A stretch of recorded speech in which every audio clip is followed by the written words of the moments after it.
Hello, my name is ItsFolashadeM and welcome to House of Shade. In this video today, I'm going to discuss with you tips that I would have given myself, or rather I wish someone had told me when I was about to embark on my university journey.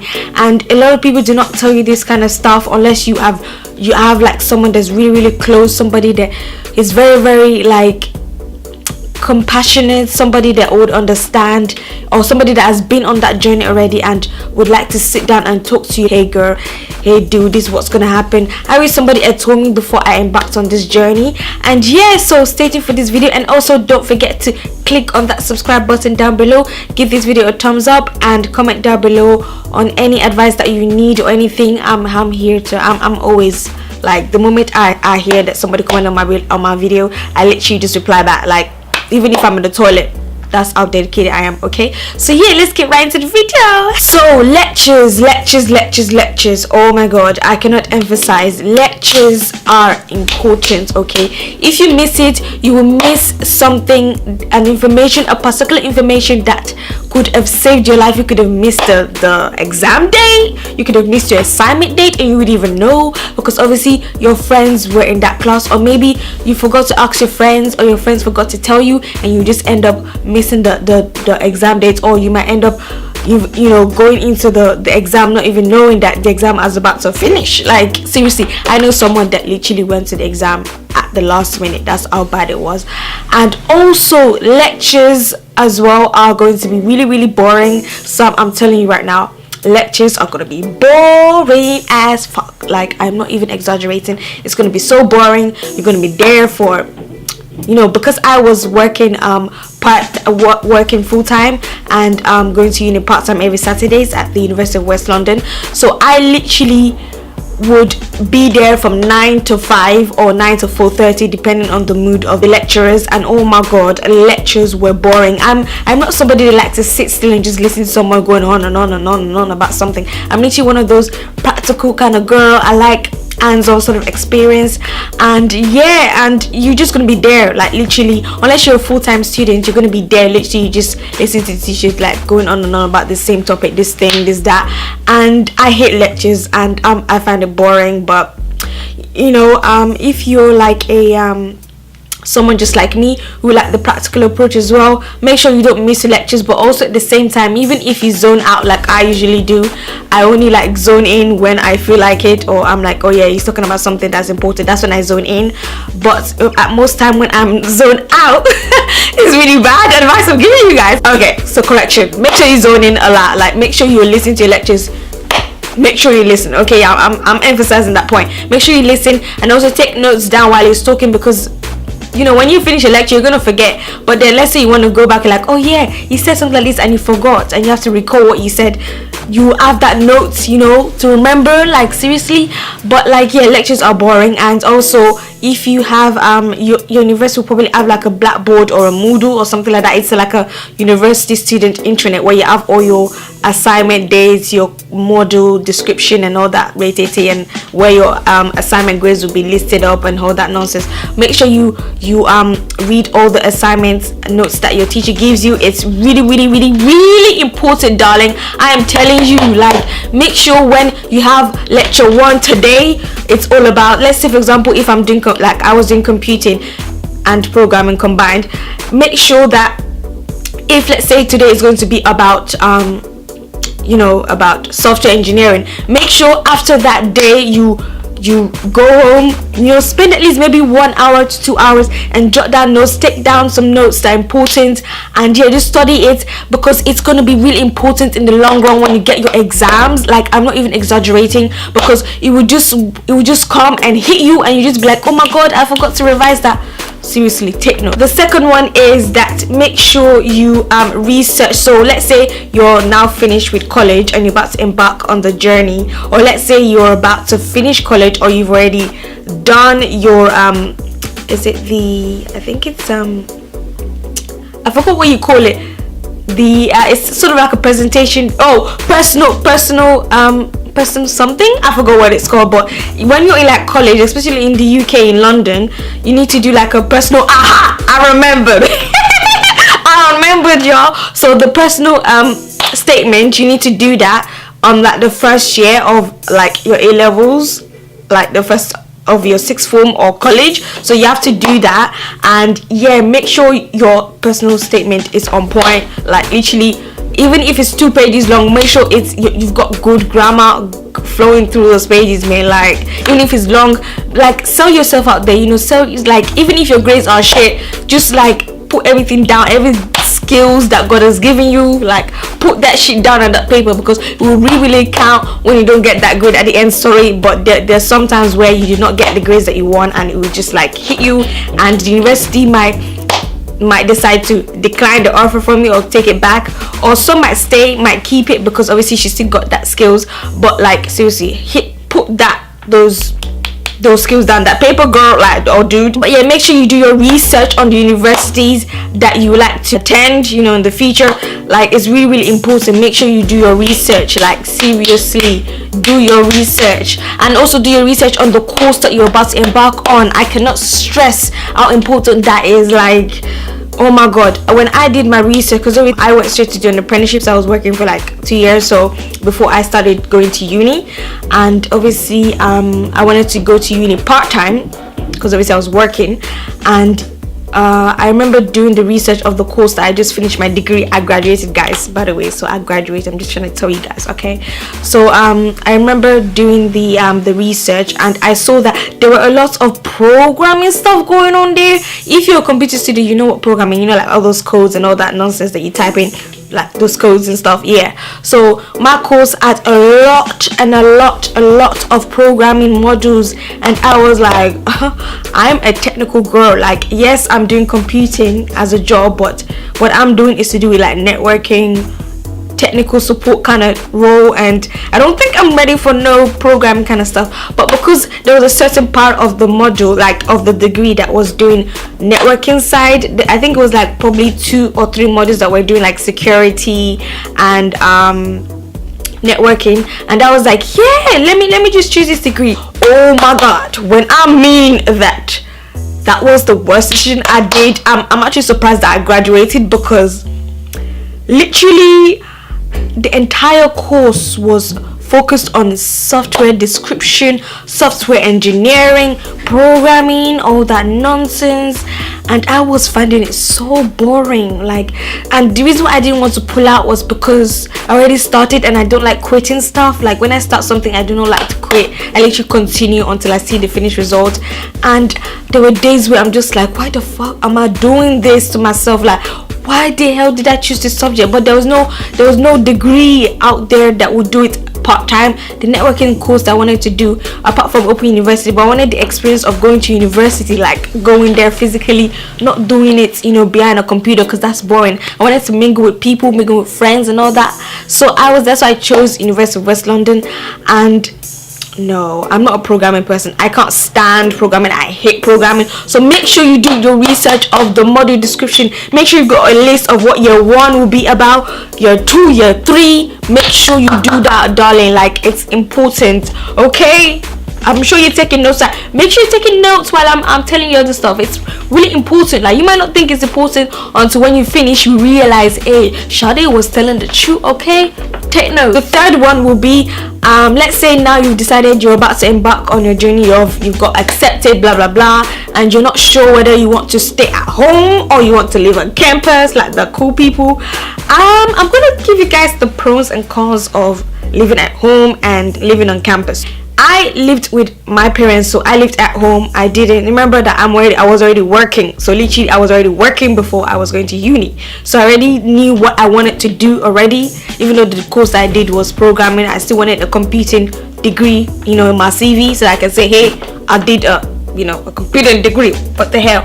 And I lived at home, and when you study part-time, you do not get any other loans. Only full-time students get that loan. So but even if I didn't even want the loan anyway, because I was already working, so why did I need a loan? Like, am I trying to add more debt to myself? Or maybe maintenance grant, but I didn't want that, so I was like, I didn't need it. But like, the pros of living at home is that you get to live with your family still.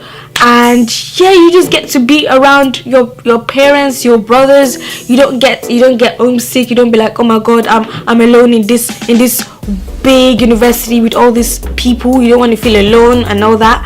And plus it's cheaper. Oh my god, it's cheaper. You won't, by the end of your degree, you won't have no loan to pay back, only your tuition fee loan, or maybe your parents already paid for your tuition fee, and you literally would be debt free from from loans. So like, that's my pros of living at home. Whereas the cons, oh my god, the cons are like, you are not going to be able to be free. No offense to living at home with your parents, but when you're at home with your parents, especially if you're a girl, my god, I'm like the only girl child, and already been living at home, I can't even do shit without approval from my dad. Even though I was 21, I still needed permission to go out. Like, it was really that bad. Oh my god. But like, if you literally have your parents up on your case every time. Like, you can't be free, you can't be an adult. And like, no offense to parents, I love my parents, but like, the moments when you just want to be an adult, you want to make your own decisions without people breathing down your neck and stuff, like that kind of shit. That's the cons of living at home. Like, if you can't handle that, then go to campus. For campus, okay, even though I didn't live on campus, I still had friends that lived on campus, so I know like the pros and the cons.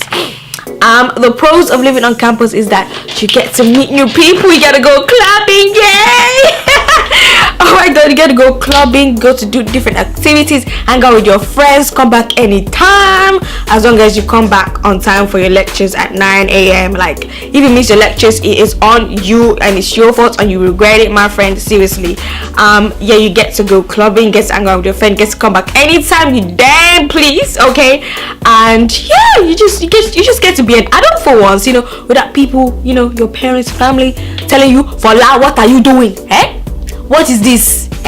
You're coming back at this time? It is 5 o'clock. 5 o'clock, I'm telling you, 5 o'clock is like late in my house. 5 o'clock, you're supposed to be back at 4:30. See that? That's how your life would have been if you were living at home. I don't regret it actually, because it meant that I was tamed, I was focused with my studies, and yeah, that I don't regret living at home.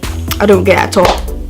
But like, the cons of living with on campus, however, is that you would how do I put this?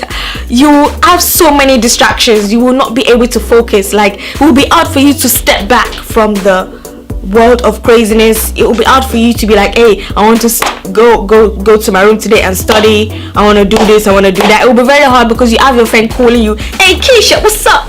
Don't you want to come to the club tonight? Like, you literally would have people calling down your phone. You have so many distractions that it will be so hard. Plus, the cons of living on campus is like, you're gonna have lots of loan by the time you graduate. So many loans to pay back on top of your tuition fee loan. If you are doing student finance, then yeah, although with the point of student finance, you don't really pay back everything. You only pay back a small amount. So technically, nobody really cares, but still, you're gonna have a lot of debt in your name, and I don't really like that. So, but yeah, that's my cons. That's the way I feel about it. Even though when you do get your loan, okay, when you get your maintenance grant, when you get your loan, do not spend it like it is water. Are you crazy? You're going to go and buy the next Gucci bag, or you're going to buy a Ferrari. I'm just exaggerating, okay? You're going to go and buy the next Ferrari. Like, who is you? Like, why would you go and buy the next Ferrari? Like, just because you not have this so much money, you think you can just blow it like that? No, darling. Student finance is like every 3 months or something like that. Like, every 3 months. So you literally, if they give you like 1,000, that 1,000 is to last you for 3 months. So what I suggest to do here is to get a part-time job, okay? Get a part-time Sainsbury's, Morrison's, Asda, whatever, Powerland, anywhere, like, so you can have at least some cash and change on you, so that if in case you need to go to lecture and you don't have no cash on you because your student finance money is finished, then you can have some cash, income flowing from from a small job that you're doing on the side. Do babysitting. Babysitting is good for you. Go walk a dog, or go to those news agents that you can give out newspapers to homes and all that nonsense. Make sure you have something like a little job that you need on the side, because that money would help you one day when you need it, when you're broke as hell from buying so many things like me, so many clothes. Like, seriously, money management. Like, you need to manage your money like it is so important. Like, it is so important, guys. Seriously, take note. You need to be writing this note down. Like, I can't emphasize, do not spend off your money, okay, because you need it one day, okay, when you need to go top up your Oyster card and you can't get on that fucking bus because you don't have no money because you just finished your student finance. Seriously, don't spend off your money. First year of your degree is really important. A lot of people say that it's not. It is important, okay? It is important. Make sure that you yes, your grade don't count. Your first year grade does not count towards your degree, only your second and third year. But seriously, like, make sure you do your study plan, your timetable, all that nonsense. Make sure you're doing your homework, because first year, the whole point of first year is to prepare you for the second and the third year or the fourth year. Because if you're out there partying in your first year, you are going to regret it. I'm not playing. You are going to regret it, because you will not know how it feels to study, be focused with your studies, to have a plan. Hey, this is what I'm going to do today. Like, make sure you do well. I won't say do well, like, oh my god, get 100% in like your, actually, sorry, I'm supposed to be giving good advice here. Make sure you do well in your first year, okay? But for your first year, all you need is a pass to go to the second year. But the first year is meant to prepare you for the second and third year. So if anybody tell you that first is not important, they try to shit, they try to screw with your life, okay? Take note. A lot of females, when they go to university, they think that they're going to meet their future husband. Like, no, darling, you're not going to meet no future husband there. Those boys that are there are immature, and all they want to do is bang girls. They want to add to the list how many girls they banged, how many virgins they taken, like how many virginities they taken, sorry, and you be just put another girl added to the list. Like, I'm not trying to, like, make all the men look bad, but seriously, like, girls, make sure your legs are closed like L, okay? Do not go around sleeping with boys, and do not invite boys to your room. Are you crazy? I know some girl that would invite a guy to a room past 10 p.m. That's when they want it. That's when they want what's between your legs. Close it. Whether it's for somebody named Yemi, Shagun, I'm talking about Yoruba demons here. Sorry, but all these Yoruba boys, take notes. All these Joshua, James, Matthew, ignore those boys. Do not give them your number, okay? Because then they'll start hitting you up at late in the night, and you'll be thinking, oh, he wants to spend time with you. No, honey, he wants to sleep with you, okay? You just want your panties, okay? Stay away, okay? You did not come to uni for husband, okay? You're not there to look for husband. You're there to do what? You're there to study, get your degree, and come out and go get that job, okay? I'm telling you, okay? Don't say that Shade did not want you. Have fun at uni, but be responsible, okay? Be responsible. Like, be responsible. I cannot stress how it is. Second year is going to be hard. Third year is going to be even more difficult, because you need to calculate how many grades that you want. If you want 2-1 first class, 2-2, whatever. Like, you need to be responsible. Study hard. Like, make sure you're doing your homework. Make sure every lecture that you're literally going to, that you're taking notes, you're doing everything. Like, it is important, darling. I am not even exaggerating. Like, okay? Make sure you're responsible. Make sure you're studying every time you go to a lecture. Make sure when you come back home, you're studying, okay? Make sure that also when you're about to, like, finish your degree, let's say you're in your third year and you're about to finish, make sure you planned of what will happen when you're finished. Because when you finish, you'll be going back home, because you don't have the cash to be living on campus or to be renting house. You won't have that anymore. So make sure you plan beforehand that, hey, I need to save all this money for when I finish my uni. I will have this money, and then I could look for a job. Look for a job, like, before you graduate, like 1 month. Not even 1 month. 1 month is too small. Like, let's say 1 year before you graduate. Make sure that you have planned for what to happen, okay? Make sure you have a part-time job make sure your CV is on point, okay? For when you graduate, you post all this CV, or before you graduate, post all this CV, say I'm about to graduate and this is my predicted grade, it's going to be first class. Post it. I'm not joking. Like, it's important. Don't leave things to the last minute. And oh my god, exams, do not leave things to the last minute. Do not leave your exams to the last minute. Like, oh my god, seriously, I'm not even joking. Do not leave your exams to the last minute. Study like your head is on fire, like, and try your best. My last point will be to enjoy your university experience. Enjoy it and try your best. Even if you did not get the grade that you wanted, just try your best and know that God is with you. Be prayerful, and yeah, just enjoy uni. Thank you so much for watching my video. And yeah, sorry I had to rush this video, but I didn't want it to be too long and boring. So like, yeah, thank you so much for watching my video, and make sure you follow me on my social media platforms and give this video a thumbs up. Make sure you subscribe to my channel, okay? Because you know, YouTube is like a job, and I'm trying to give people advice that they need, even if maybe I'm not one of the top YouTubers, okay, but I'm trying to help people out there, okay? I'm trying to be like your big sis, even though I look like a small child sometimes, but I'm trying to, you know, help people out there, okay? So yeah, thank you so much for watching my video, and yeah, comment down below on any questions that you might need, anything, whether it's money management, boys, even boys. I will tell you, I will be honest, I will not leave anything out, and yeah, and just comment down below, and I'll see you guys in my next video. Bye bye. What we do here is go back.